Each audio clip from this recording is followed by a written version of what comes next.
Hey everyone, today we're adding and subtracting fractions. Let's take a trip back in time when we learned that we could separate a whole into equal sized parts and that the sum of those parts would equal the whole. Well, what happens when our whole is divided into other sized parts? Well, we know it's still a whole, but how? Well, that's because in this situation our half is really still 2/4, which we can replace in our equation and see that we still have 4/4, which is still a whole. Kind of amazing. So what's the point? The point is that this worked because we had common denominators. In order to add fractions, we need common denominators. Let's practice. Here we have 3/5 plus 3/10. Since fractions taste better with cake, we'll use a cake sample. So we need our 3/5 and our 3/10. Let's look at those separately. Then we'll think about joining them. Now, how are we going to get our common denominators? Well, it'd be real nice if that fifth was magically tenths, and it can be, because we can multiply our fraction 3/5 by 2/2, which will give us 6/10.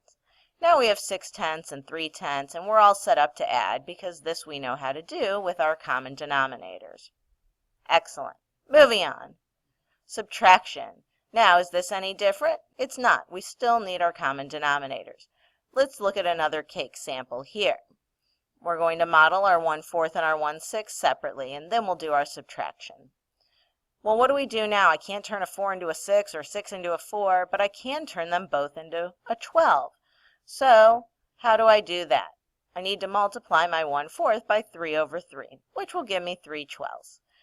Meanwhile, over with my 6, how do I get 12ths there? I need to multiply by 2/2. Good job. So this is 2/12. And now I'm all set up to subtract. Because I have common denominators, I know that 3/12 minus 2/12 is 1/12. Amazing.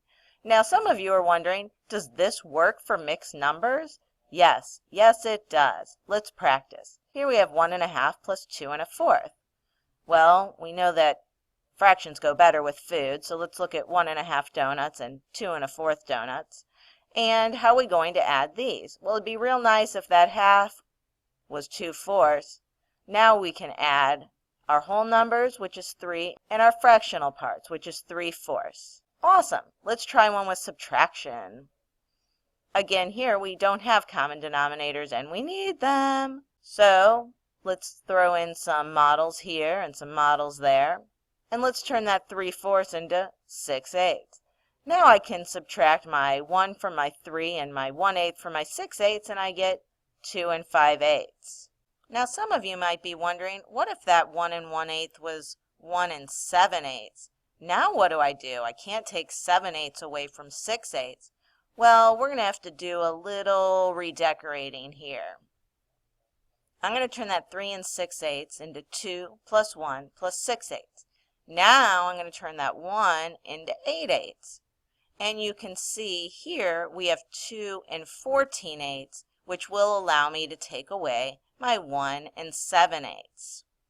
So, in summary, when adding and subtracting mixed numbers and fractions, find a common denominator.